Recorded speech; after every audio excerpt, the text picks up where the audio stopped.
I'm sitting in this creaky leather chair trying to keep it together. The lawyer reads the will like a news anchor reporting a grim headline, "All assets to Vanessa." That's my sister. My jaw nearly hits the floor. For 10 years, I've been the one by Dad's side, changing his IV bags, scheduling his doctor visits, making sure he ate. Vanessa was off in another city, surfing her glamorous lifestyle. Yet here I am, empty-handed.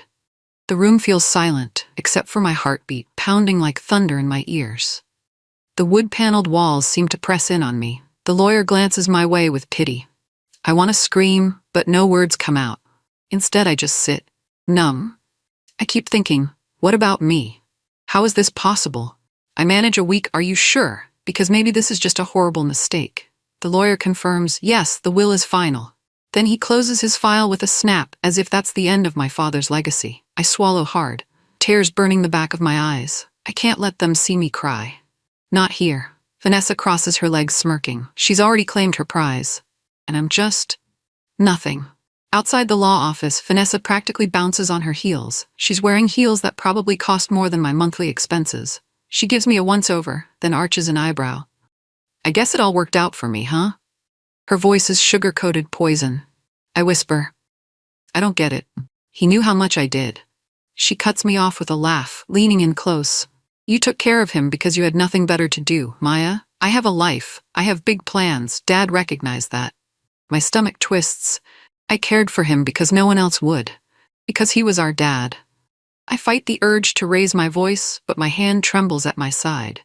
This is the sister I once idolized. She brushes invisible dust off her shoulder. "He chose me. You were just the help." I feel tears sting my eyes. 10 years of my life, dismissed with a cruel smirk. Vanessa strides away, phone in hand, probably texting her friends about her sudden windfall. I just stand there, stunned. I murmur to myself, this can't be happening, but it is, and I'm alone in the hallway, trying not to collapse under the weight of my own heartbreak. I remember that hospital room like it was yesterday. The beeping machines, the faint smell of disinfectant, Mom struggling to breathe. I was 24, lost in grief, but refusing to leave her side. She reached for my hand, her eyes full of pain and desperate love. "Take care of your father," she'd whispered. "He's stubborn, but he'll trust you." I nodded because I couldn't do anything else. "I promise, Mom." Back then, it felt like the natural thing to do. Be there for Dad. Vanessa had already moved to a bigger city. She was chasing her dreams, exploring life beyond our small town. Mom sighed, her last words shaping my destiny. "He won't let anyone else help him. Please, Maya." I said yes without thinking, but I never imagined what it would cost me. My 20s, my freedom, my chance at a normal life. Years later, Dad passed. 2 days before his funeral, I tried calling Vanessa. She finally responded, 10 hours later, saying she'd show up on the day of the funeral. And she did, in a sleek black dress, expensive jewelry, looking every bit the grieving daughter. She didn't even know he'd been bedridden for so long, until last year. The betrayal still stings. After Mom died, Dad's health slowly declined. It started small, trouble standing for long, forgetting simple things. I stepped in. Daily routines became my life. I went to college during the day, studied at night, and in between, I helped him bathe, eat, and manage his meds. He hated nurses coming around, but sometimes allowed them. I was his main backbone. Financially, we weren't struggling. Dad had enough saved. But it was lonely. I drifted from friends. Dating felt impossible. Who wants to bring someone home when you're basically living as a live-in nurse for your father? Still, I never felt regret. He was my dad. Meanwhile, Vanessa would send postcards or texts from exotic places. "Hey sis, in Bali right now. Wish you were here." She posted everything on Instagram. Beach selfies, fancy restaurants. Her life was a globe-trotting party. I told myself she had her own path. We were different people. But when Dad's final days came, I found myself expecting Vanessa to step up, just once. Instead, she breezed in, wiped a single tear from her cheek in front of everyone, and left. I was too exhausted to argue or demand more. I just focused on Dad's comfort. Now he's gone, and I'm left with this ache, and Vanessa's smirk still haunts me. 2 weeks after the funeral, I felt a gaping hole in my life. No more morning medication schedules or late-night check-ins. To cope, I visited the home nurse Dad had for his last months, looking for closure. Her name's Carolyn. She's tall, kind eyes used to greet Dad with a gentle smile. She offered me tea. We sat in her small, tidy living room, the walls decorated with family photos. I wanted to ask if Dad ever said anything about me. I needed some reassurance he appreciated my care. Instead, Carolyn frowned. It was odd how Vanessa suddenly appeared a few months ago, right around the time the will changed. I froze. What do you mean? Carolyn looked a bit nervous. Your dad told me you were always supposed to be the main inheritor, but then after Vanessa's visit, everything changed. My throat tightened. You're sure? She nodded slowly. Yes, he seemed distressed. Then not long after, I heard a rumor going on about the new will. She sighed, stirring her tea. I never liked the vibe, and I'm surprised you didn't know. I stared at my hands, mind racing.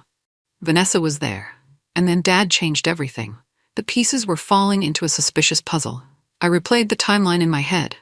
3 months before Dad died, Vanessa made a grand appearance. She claimed she wanted to reconnect. She brought him fancy dinners, sat by his bedside. I was cautiously hopeful maybe she'd changed. But then Dad's health plummeted. He became paranoid. Some nights, I'd hear him muttering, "No, leave me alone." At first, I thought it was just the illness.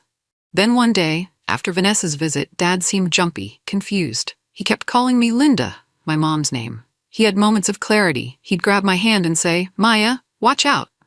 But he wouldn't elaborate. One night, I overheard them arguing. Vanessa's tone was sharp, but I couldn't catch the words. She noticed me and slammed the door in my face. Dad's health spiraled soon after. The doctors said it was just the progression of his illness, but something felt off. Now, I sit in my quiet bedroom, flipping through old pictures. I think about Dad's final weeks. His eyes held fear. Why? Was it because of Vanessa? My heart clenches. I wish I had done more, asked more questions. Because now, he's gone, and I'm piecing this mystery together alone. I had to be sure. So I dug through Dad's old lockbox, the one he kept in the closet under a stack of dusty blankets. Inside, I found expired passports, birth certificates, and then a photocopy of a will. My heart raced as I read it. This version left 70% of the estate to me, 30% to Vanessa. Even with her absence, Dad still wanted to provide for both of us. The date was only a year before Vanessa's big reconnection. That meant the new will was signed less than 2 months before he died. I felt a swirl of anger and relief, so I wasn't imagining things. Dad did trust me. He wasn't planning to leave me with nothing. I stared at the signature at the bottom. It looked bold, confident, like Dad before the illness stole his energy. I couldn't help the tears. He'd intended for me to have a future. Then something changed. I pressed the photocopy to my chest, breathing in and out. Vanessa must have known about this. Why else would she show up after nearly a decade? Suddenly, the pieces were clicking. She came. She influenced him. She took it all. A wave of determination washed over me. I wasn't giving up. The next morning, I marched back to the estate lawyer's office with the old will in hand. The waiting room smelled like stale coffee and lemon disinfectant. I tried to keep my voice steady when I finally got face to face with him. "Explain this," I said, placing the photocopy on his desk. He glanced at it, then folded his hands. "I can't discuss privileged information, Miss Brooks. Your father made his decision, and he was of sound mind." I felt heat rise in my cheeks. He was sick, his mind wasn't clear, and this older will suggests he wanted a different arrangement. He shrugged, eyes flickering to the clock. "I'm sorry, but I stand by the legality of the new document. Your father was evaluated by a doctor at the time." I pressed harder. "Who was the doctor?" He leaned back. "That's confidential." Something in his voice told me he was playing defense, like he had a script. My stomach churned with anger. There was no sympathy, no willingness to help. It felt like he was protecting Vanessa, or at least protecting his own reputation. I left the office, old will tucked under my arm, feeling more certain than ever that something shady had happened. That night, sleep refused to come. I roamed through Dad's study, running my fingers across his old desk. In the bottom drawer, hidden under some notebooks, I found his worn leather journal. Skimming its pages felt invasive, but I needed answers. Near the back, I discovered a folded letter, never mailed. My heart pounded as I carefully opened it. The date put it around the time Vanessa started visiting again. In shaky handwriting, Dad had written, "I don't trust Vanessa's intentions, but I'm too tired to fight, I'm sorry." My breath caught in my throat. Tears blurred my vision. She knew. He suspected her, but he was weak, maybe scared. He didn't want another battle in his final days. I sank to the floor, hugging that letter to my chest. All those times I saw him cringe when Vanessa arrived, all the fear in his eyes, it wasn't just paranoia from his illness. He understood something terrible was happening, but he felt powerless. I whispered into the quiet room. I'm sorry too, Dad, I should have seen this coming. My next thought was clear. I'll fight for you now. No matter what. Dad's home care agency kept meticulous logs. I had never bothered reading them before. I was too busy living the daily routine. But now I asked the agency to let me look at the final months. It took a bit of pleading, but they eventually granted me access to the notes. I flipped through page after page of medication schedules, vital signs, and caretaker observations. Then one entry made my heart skip. Visitor Vanessa requested time alone with patient. Afterward, patient displayed unusual confusion and agitation, mentioned signing documents, couldn't recall details. I reread those lines a dozen times. This note was dated a few weeks before Dad's will was changed. The caretaker must have been concerned enough to record it. That night plays in my memory. I was at a night class. I remember Vanessa texting me, I'll look after Dad tonight. Don't worry. I'd been relieved, thinking she was finally stepping up. But according to the notes, she'd done something that left Dad disoriented. I clenched the paper in my hands. If Vanessa orchestrated this when he was fragile, it had to be manipulation, maybe even coercion. My stomach turned at the thought. I couldn't let her get away with this. Digging through Dad's paperwork, I found contact info for his last therapist. I'd forgotten he'd seen one right before he died, but I remembered Dad mentioning a kind woman who visited weekly. Her name was Dr. Summers. When I called, she hesitated at first. Ethics, confidentiality, she couldn't reveal too much. But something in my voice must have broken her guard. We met at a small cafe. She looked weary, stirring her coffee nervously. Your father was struggling with intense anxiety, she said quietly. He told me someone forced him to sign papers. He felt he had no choice. My heart pounded. Did he say who? Her eyes darted around. He never used a name, but he stopped our session suddenly. He said he didn't want to cause trouble. I swallowed hard. Is that all? She lowered her voice. He mentioned that the new will was not his real choice. That's the last thing he told me. Then he canceled our sessions.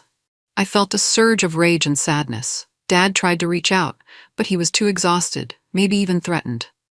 Summers gave me a sympathetic look. I'm sorry, she whispered. I wish I could have helped him more. I decided to confront Vanessa, but gently. If I pushed too hard, she'd shut me out completely. So I invited her to dinner at Dad's old house. The place was still mostly how he left it, quiet and haunted. Over plates of pasta, I cleared my throat. Vanessa, can we talk about Dad's will? She tensed, her eyes narrowing. Why bother? It's done. I tried to stay calm. I just need to understand. Dad never mentioned leaving me out entirely. In fact, he told me. She slammed her fork down. He was a coward, Maya. He never knew what he wanted. I had to step in. You think taking care of him gave you some moral right to everything? I steadied my voice. He needed someone. I was there. You weren't. She laughed bitterly. You're so naive. Dad recognized the future I could build. He wanted me to handle things the right way. She wouldn't say outright that she manipulated him, but her smug face told me plenty. My heart pounded in my chest, anger tingling in my fingertips. She knew exactly what she'd done, and she felt no shame. When I pressed her again, she got up, threw her napkin on the table, and stormed out. I realized I had more than enough reason to fight back. I tracked down the notary who stamped Dad's new will. His name was Mr. Polk, and he ran a small office in a rundown strip mall. The blinds were half shut, the waiting area littered with old magazines. When I introduced myself, his expression immediately soured. I don't have time for questions, he said. Reaching for the phone, I stood my ground. I just want to confirm the circumstances around my father's will. He was very ill. Mr. Polk cut me off. He was of sound mind when he came in, that's all I'm saying. I noticed he kept glancing at his security camera like I was some kind of threat. I pressed on. Did you see my sister with him that day? Did she speak for him? His cheeks flushed. I don't recall. Now leave, or I'll call the police. The way he avoided my questions told me everything I needed to know. His office felt sleazy, like he specialized in just sign here, no questions asked deals. I left feeling sick, but also more determined. If he was that defensive, there was definitely something dirty about that transaction. Vanessa had used every shady trick to lock in that will. But I was only getting started. I remembered an old friend from my college days, Tony Harris. He used to be a paralegal, then became an estate lawyer. I texted him, "Need help. Off the record, it's serious." He called me back immediately. "Maya, what's going on?" We met in his cramped office the next day. Stacks of case files were everywhere, but he cleared a seat for me. I laid out the old will, the caretaker notes, Dad's letter, even the therapist's comments. He listened, eyes growing wider as the story unfolded. "You have a strong case," Tony said, tapping a pen against the table. "But it's risky. Vanessa likely won't go down without a fight. Are you ready for a legal war?" I swallowed hard. I never wanted a war, but Dad deserved justice. "I'm ready to do what it takes." Tony offered a tight nod. "All right, we'll gather evidence, build a pattern of coercion and undue influence. We can't do this halfway. People like Vanessa hire top lawyers." I clenched my hands in my lap, a wave of nerves rushing through me. "I know," I whispered, "but I won't let her win." Tony gave me a confident smile. "Then let's get to work." The first step was to prove Dad wasn't of sound mind when he signed the new will. Tony helped me request medical records from Dad's last hospital stay. When the envelope finally arrived, my palms were sweaty with anticipation. We sat together in Tony's office, flipping through the documents. On multiple pages, the doctors had noted Dad's cognitive decline. Terms like severe confusion, impaired decision-making, and inconsistent lucidity kept popping up. Tony's eyebrows shot up. These records show he was deteriorating around the exact time the new will was signed. A jolt of satisfaction flickered through me. I remembered those days well. Dad was forgetful, sometimes mistaking me for Mom. How could he possibly understand complex legal documents then? Tony's face turned grim. "If we link these records to the date of the will signing, we have evidence that he wasn't fully capable. That's a strong point in court." I felt tears building behind my eyes, part relief, part sorrow. It hurt to see proof of Dad's suffering in black and white medical jargon. But I also felt a surge of hope. He couldn't have willingly handed everything to Vanessa. Now I had official documentation to back it up. While digging deeper, Tony suggested a handwriting analysis. "If your dad's signature was forced or made under duress, it might show," he said. I dug up old documents, Dad's earlier contracts, some letters he'd written me over the years. We compared them to the scrawled signature on the new will. The difference was shocking. Where his usual signature was firm and clean, this one looked shaky, almost scribbled. The expert we hired, a soft-spoken woman named Ms. Pearson, took her time studying every stroke. When she finally spoke, it was with quiet certainty. "The signature on this newer will show significant irregularities. The pen pressure is uneven, suggesting a trembling or a guiding hand." I felt a chill. "A guiding hand? As in, someone practically forced him to sign?" Ms. Pearson frowned. "I can't say for sure if it was coerced, but this signature doesn't match his normal patterns. It definitely reflects a state of distress or physical weakness." Hearing her analysis in that sterile, professional tone made my chest tighten. This was really happening. Someone, most likely Vanessa, had pushed Dad into signing away his estate. Now we had another piece of evidence pointing right at her. I remembered old Mr. Johnson, the groundskeeper who'd worked for our family for years. He was quiet, loved gardening, and had a habit of being practically invisible around the property. Maybe he saw something. I found him tending his small flower shop downtown. After I explained why I was there, his weathered face grew serious. "I was worried about your father in those last weeks," he said, wiping soil from his hands. "I saw Miss Vanessa come around more often than usual." He paused, like he was weighing whether to speak. Finally, he sighed. "One day, I heard loud voices from inside the house. I peeked through the window. Vanessa was yelling at your dad." My heart clenched. "Did you hear what she said?" Mr. Johnson nodded gravely. "I heard her shout, 'Just sign the damn thing so we can all move on.'" Your dad looked frightened. My breathing went shallow. That was a direct quote, the kind that could blow Vanessa's defense wide open. Mr. Johnson fiddled with his garden spade. "I'm sorry I didn't speak up sooner. I didn't think it was my place." I covered his hand with mine. Thank you for telling me now, I whispered, relief mixed with anger. Vanessa's cruelty kept shocking me, but I finally had a witness. On Tony's advice, we arranged a meeting with Vanessa's estate lawyer, an attempt at negotiation, or at least to gauge his stance. He was a slick-looking man in a tailored suit, but his eyes darted nervously when Tony laid out our evidence. The medical records, the handwriting expert report, Mr. Johnson's statement. I watched his confident smirk slowly crumble. He tried to bluff. This is all circumstantial. Vanessa has proof your father wanted to make amends for lost time with her. My hands tightened around the chair's arms. My dad hated sentimental gestures, I said, voice shaking with emotion. He never said anything about making amends, and by the way, it was Vanessa who left on her own. Tony stayed professional but firm. We have enough to challenge the will in court. This is your chance to avoid a public lawsuit. The lawyer's cheek twitched. Vanessa told me. He stopped himself, looking flustered. Then he recovered. She said your father changed the will voluntarily to reward her ambition.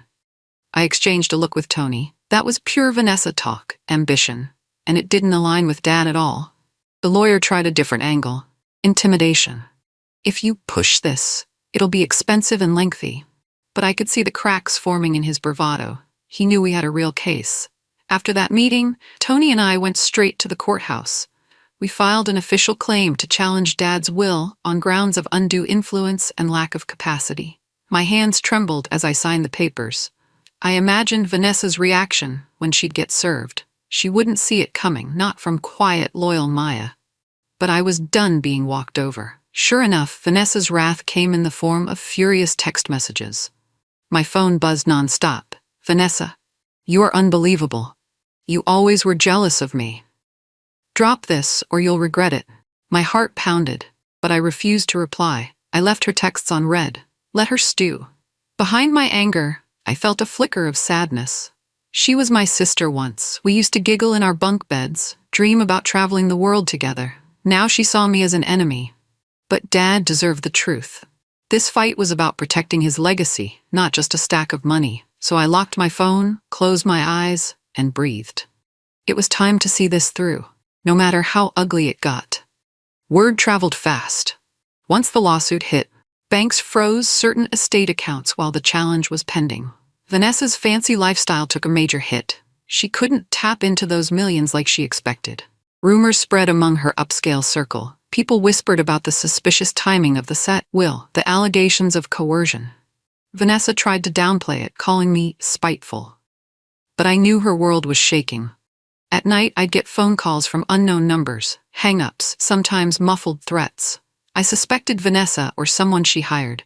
Tony advised me to keep a record of everything. One afternoon, I spotted Vanessa at the grocery store. She cornered me in the cereal aisle, eyes blazing. "What do you want, Maya?" she spat. "You want my entire life to burn." I clenched my jaw. "I want the truth. And Dad's real wishes honored." She scoffed. He was old, confused. I stepped closer, voice trembling. "Then why are you so scared to let the courts decide?" She pointed a manicured finger at me. "This isn't over. You'll lose." But her voice shook too. For the first time, I saw genuine fear in her eyes. She knew I wasn't backing down. Vanessa had planned to renovate the family estate, flip it for a hefty profit. But with the legal proceedings in full swing, all transactions were on hold.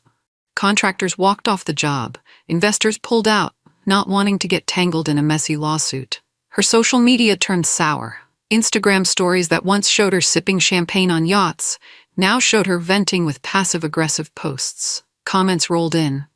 "Did you really trick your dad? Is your sister telling the truth?" The family name we once cherished became gossip fodder. Our relatives had mixed reactions.